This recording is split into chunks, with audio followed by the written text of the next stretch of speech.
5 साल के लिए कैसे आप क्या करोगे, सेम उसी तरीके से रहेगा क्वेश्चन, बस आपको ये समझना है। 6400 रुपए है तो अब आप लिखोगे कि सर 6400 रुपए हमने लिख लिया। 6400 के बाद एरो लगाना है, कितनी बार, तब कहोगे 5 बार, 1 2 3 4 5।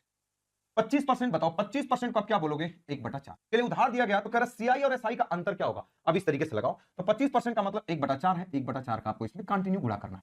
गुणा करने का मतलब 4 का इसमें भाग करना है। 4 का भाग करोगे कितना आएगा, तो आप कहोगे सर 1600। फिर जो आएगा 4 का भाग करोगे कितना आएगा, तो आप कहोगे सर 400। फिर जो आएगा 4 का भाग करोगे तो कहोगे 100, और फिर 4 का भाग करोगे कितना आएगा, तो कहोगे 25। फिर जो है उसमें 4 का भाग करोगे तो 4 छक्का 24, 1 4 दूना 8, 4 5 20 हो जाएगा। ये वाली बात करनी होती है, लेकिन साइलेंटली करनी होती है, किसी को बताना नहीं होता है। अच्छा अब बताओ 5 साल का रेशियो क्या होता है, आप कहोगे सर 5 साल का रेशियो 5 10 10 5:1 होता है। बस आप इसका गुणा करो। अच्छा बताओ पहली वाली लाइन एसआई होती है, अगर हमसे सीआई माइनस एसआई पूछा, देखो सीआई माइनस एसआई पूछा तो इसको नहीं सॉल्व करेंगे, बस इसी को सॉल्व करो। ये कितना हो जाएगा, तो आप कहोगे सर 4000। ये कितना हो जाएगा, तो आप कहेंगे सर 1000। ये कितना हो जाएगा, तो आप कहेंगे 125। और ये कितना हो जाएगा, 6.25। क्या ये वाली बात सभी लोग समझ गए, यही होगा आपका सीआई माइनस एसआई।